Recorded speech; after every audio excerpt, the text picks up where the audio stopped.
Got a question for you, bro. Yeah, After you die, what happens? heaven, I hope. If God asked you, why should I let you into heaven, what would you say? I'm your son. Yeah, how do you become the son of God? We are all the children of God. So, is it about being born as a child of God that gets you to heaven? Or is it about what God did for you? I believe every human is a child of God. That's true. Every human is a miracle. That's true, but not every human is perfect. We do evil things, you know? I'm saying that none of us is perfect. So if you died today, why should God let you into heaven? Because I'm his son. He loves me.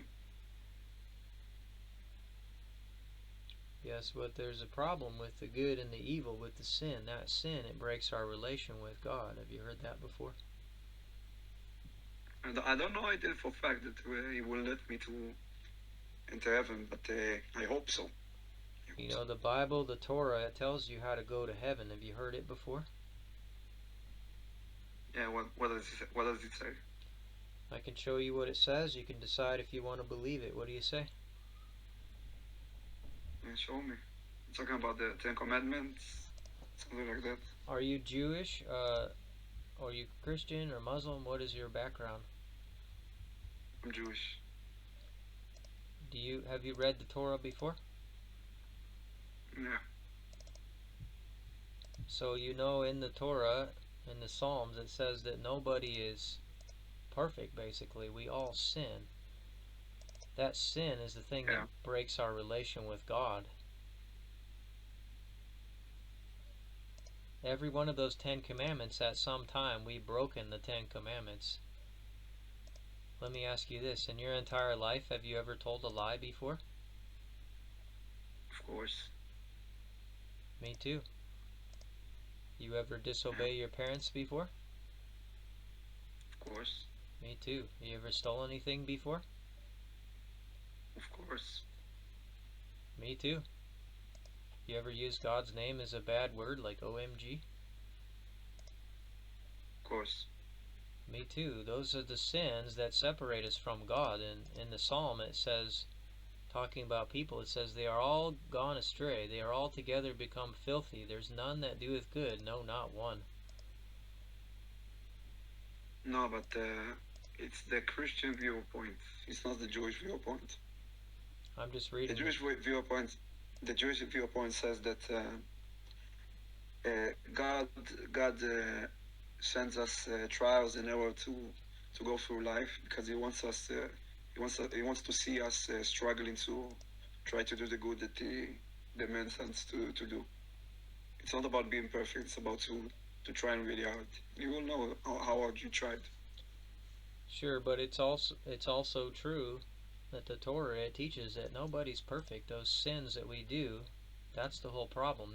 That's what breaks our relation with God. I don't think they say it verbatim. Sorry, what's that? I don't think they say it verbatim, like word for word. It doesn't. Don't take the sentence as it is. It has many. I don't know how to say it. Many meanings. What I'm reading. To that way, connected to that way. What I'm reading is Psalm 14:3, and the other one is King David talking about. This is Psalm 51:5. It says, "Behold, I was shapen in iniquity, and in sin did my mother conceive me." Which means? It means from the time he was in his youth, basically he wasn't perfect. He was born into a world that was full of sin, and he himself did sins too. You think that only if you are sinless you are going to heaven? No, not at all. Nobody's sinless. But like, good deeds can't purify us. Yeah, I agree with you. That's what the prophet Isaiah was talking about. Are you a Christian? Yeah, I'm a Bible-believing Christian. I believe. What type of Christian are you? Because I learned about it lately a little bit. I'm I not. hear like Coptic, Orthodox, I'm not Catholic. Orthodox or Catholic. I'm just a Bible-believing Christian. It means I believe that the Bible is true, and it tells you how to make peace with God. It's the main authority. I've heard about non-domination. You know what I'm talking about? Domination? No, not domination. Like Christian who are like, dominity, something like that. Who Dominion? doesn't conscribe. Dominionist? I think that they don't conscribe to Catholicism, Copticism, like Right, all yeah. of this. Denomination, you mean? Different denomination. Yes. Are you one of them?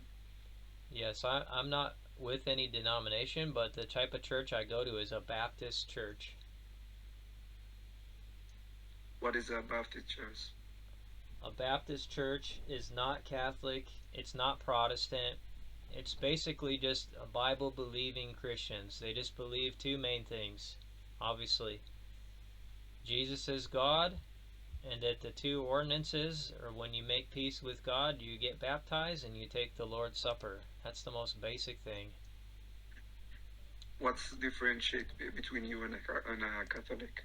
The Catholic sees that the church is the main authority. You need to obey the church above the Bible and any tradition. Same with Orthodox. You obey the authority of the priest or the teacher or the cardinal or the pope above that of the Bible. Whereas a Bible believer says that the Bible is the first priority and that the authority of the church should obey the Bible. See how that works? Yeah, but do Catholics say it? That I believe I go by the church and not by the Bible.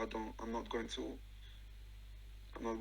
like disobey the church no matter if there is what they say. If there's a conflict between the Bible and the church, they're going to go with what the Bible and the leaders say first. The traditions and all of the ordinances and things like that. It's weird. It's very different from us. Yeah, very much very so. Different. But what kind of Jewish background do you come from? Ethiopian. Okay, so this is like conservative or more like Orthodox? It doesn't go like that. My background doesn't like. Not like the traditional ways. We see it like as levels. Like the more strict you are, the more Orthodox you are. I got it. It's like a scale. Let me ask you this though. You read the Torah before in the Tanakh? Yeah, but I'm not religious. I'm not religious like today, but I was like through Jewish school and everything. Yeah. No childhood. So if you died today, where will your soul be? What do you think? Told you, I hope heaven. I hope. Because you're a child of God. Yeah. Not just because of that. I believe that I'm a good person inherently, and I do some of the commandments God tells me to do. But not perfectly. No, far from it. See, that's the problem. Nobody does the commandments perfectly. We all fail. Yeah, but why are you like so stuck on it? That we are like, isn't it like obvious that we are not following the scripture as we should? That's why we need God's help to help us to make peace. It's like this, if you're born at the beginning, it's like a cup of water. It doesn't have anything in it, it's just water. And then over time, when you do bad things, it's like putting dirt into the water. Over the entire course of your life, that water gets super muddy. There's a bunch of mud in the bottom, it gets murky. But when you try to do good things, it's like reaching into there and pulling the mud out. You can try to pull the mud out, but the water is still going to be murky. You can try to do good deeds. That's like putting clean water into the murky water, but the water is still murky because you still do bad things too. No matter how hard you try, you cannot purify yourself with the good deeds. That's why you need God's help. Only He can take that murky cup and make it clean again. Okay. I'm curious, how from the Christian viewpoint, how do you see like Jews and Muslims? How do I see Jews and Muslims? Well, How do you see like the Jews and Jews Muslims? are the Jews are God's chosen people who have rejected their Messiah. It's like this. Do you remember reading about Joseph in the Bible? Yeah. So Joseph, when he was younger, he was rejected by his brothers the first time. You know, his brothers, they were the 12 tribes. They sold him into slavery, and he went to live with the Gentiles in Egypt.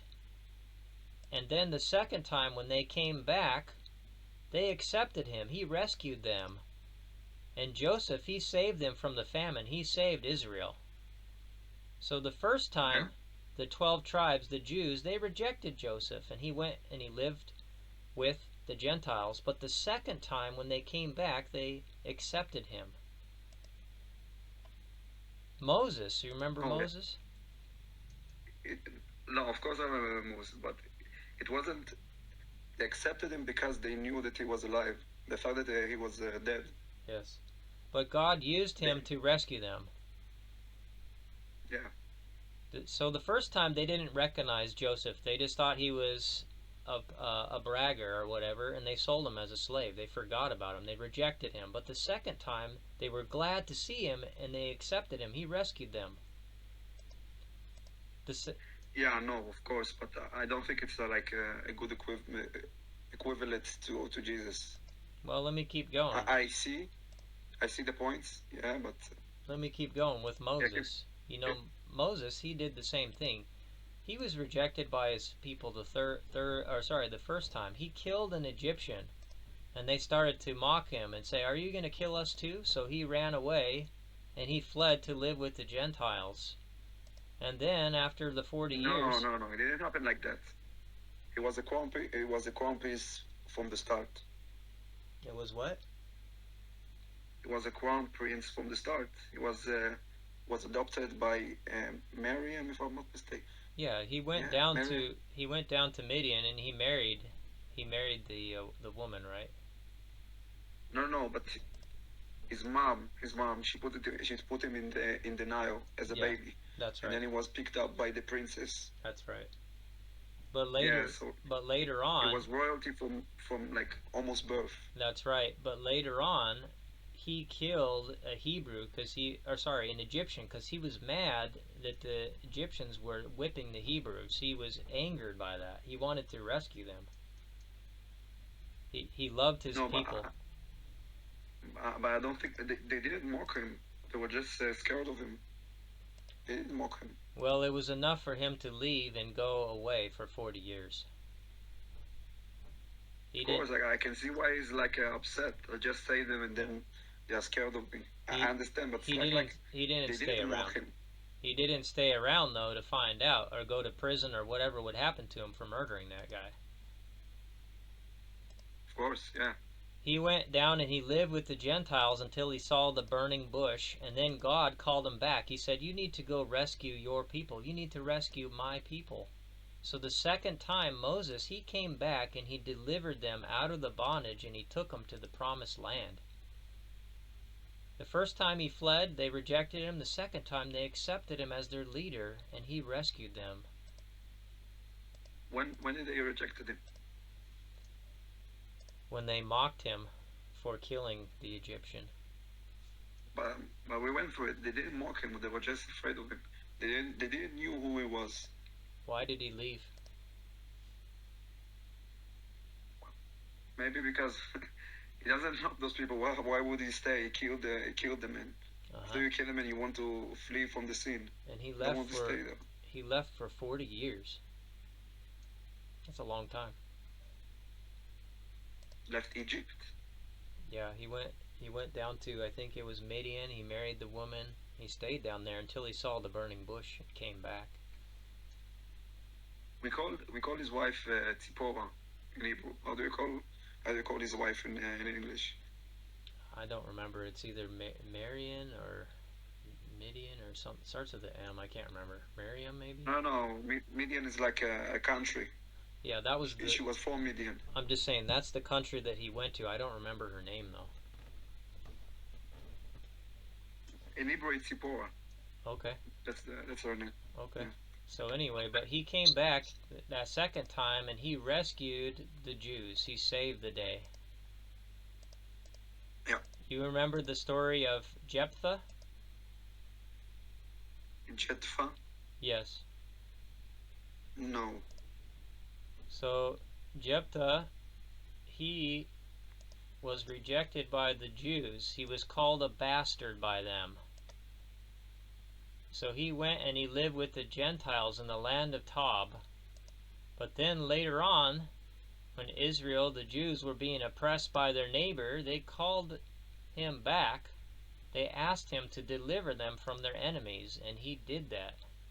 So the first time... What was he? Was he a prophet or something? He was one of the judges of Israel during the time before the king, before Samuel.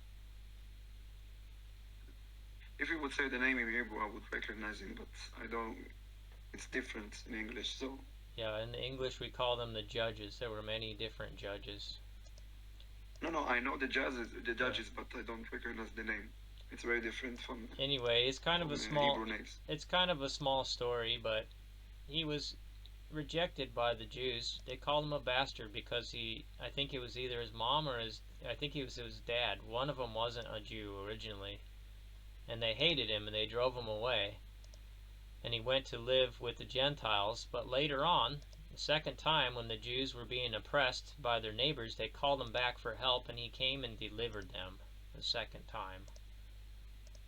And last, the story of David.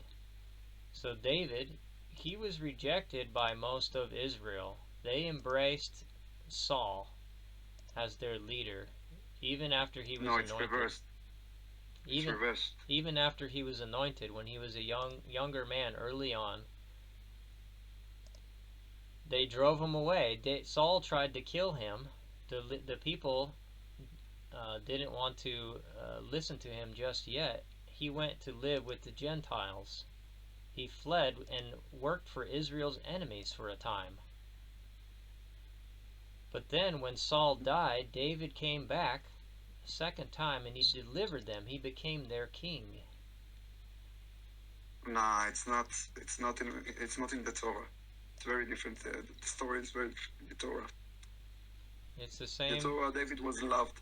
With the Torah, David was loved since his fight with Goliath. He was unknown. Right. He was like a frail, like small man. Right. Very young, and he was like a shepherd, and then he was recruited to fight Goliath and won, and then became a general, and people started to love him more than Saul when Saul was a king. Right. And Saul was jealous of him. That's our story. Exactly right. And he drove David off.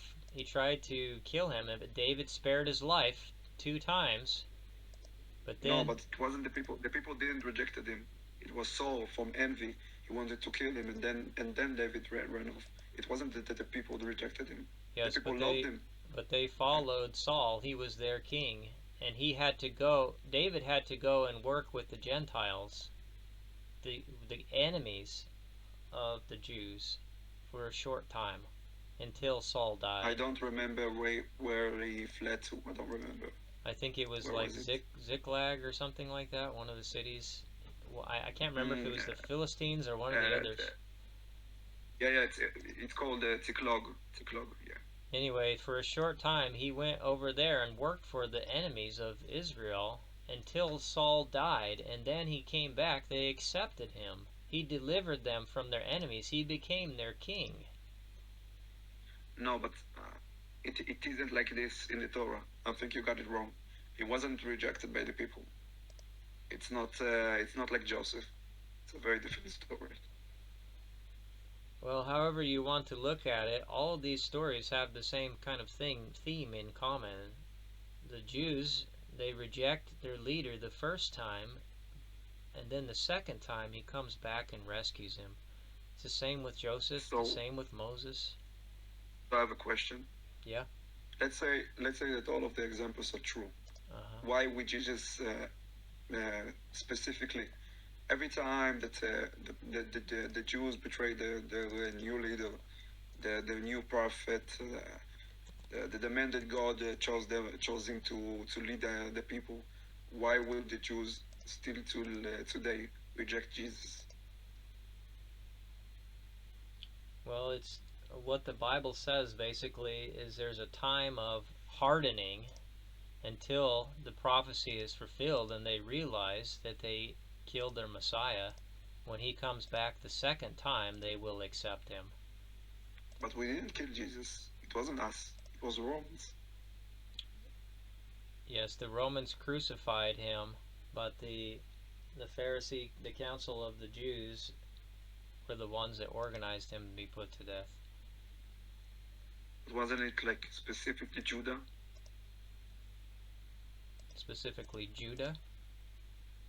Yeah, that snitched on him. I'm not sure who exactly it was, but I don't know the story. That's why I remember. The Bible is just talking about the Jewish leaders of that time in Jerusalem. They're called the Pharisees. They basically put him to trial, and then the Romans executed him by crucifixion. So I don't think it's fair to say that we killed him, because we didn't kill him. Well, here is what the Bible prophecy says. This is Zechariah, we call it, in chapter 12, and it's verses 8 through 10. I'll read it.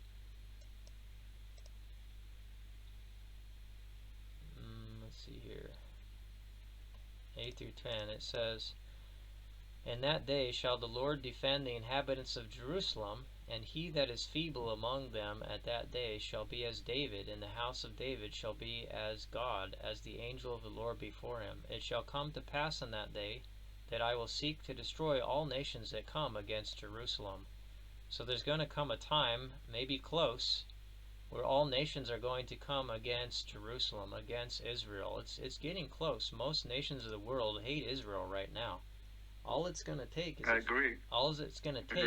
for that prophecy to be completed is for a few more nations, including America, to come against Israel. All nations will come against Israel. And here's the interesting thing.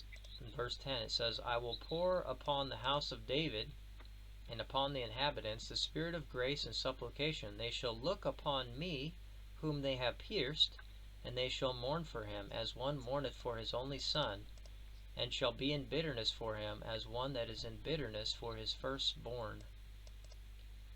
So this is when the return of Christ happens, the Al-Mashiach, or that's Islam, Al-Mashiach, but the Messiah. When the Messiah... Mashiach.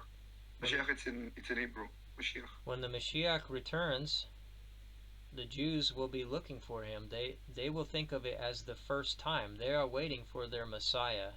But when he returns, according to this prophecy, they will recognize, they will look at him and see, "They shall look upon me whom they have pierced, and they shall mourn for him as one mourneth for his only son." So the only ones that they have pierced it's a reference to Jesus being crucified. This was written before he was crucified, and it's written about a future prophecy that will happen.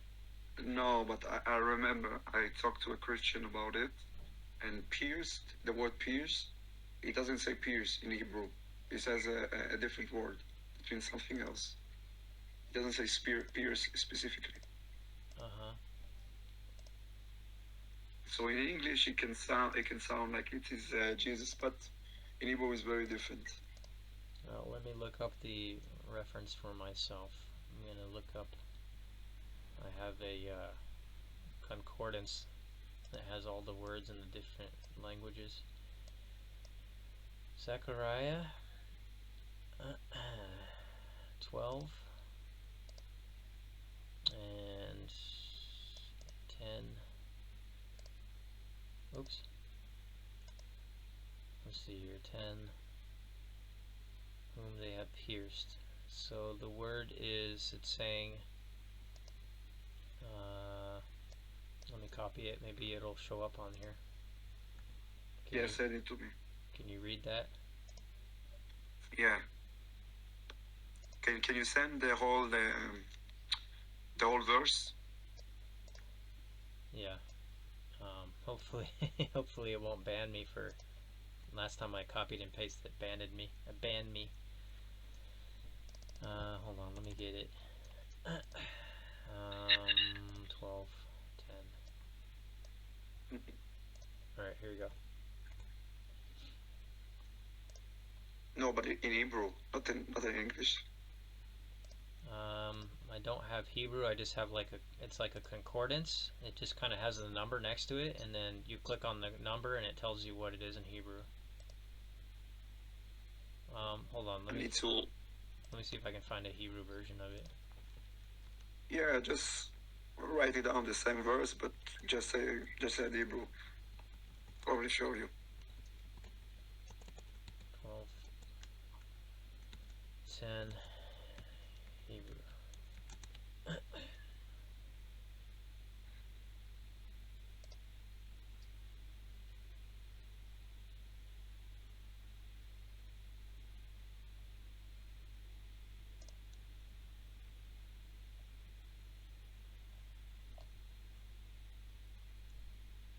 Says loading. Oh, here we go.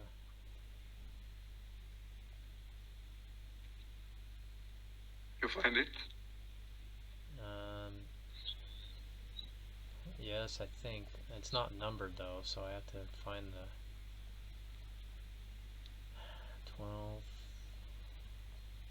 Great.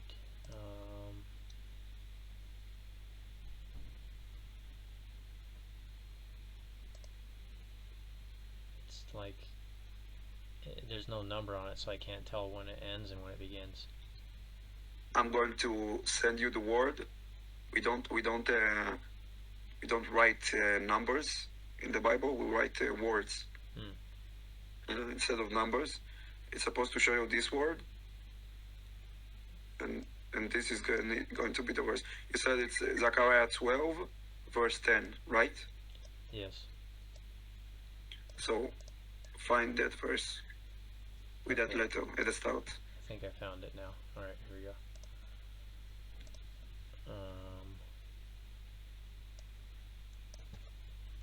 Okay, is that correct? Yeah. That's just a website I found. I don't know. Yeah, it's the right verse.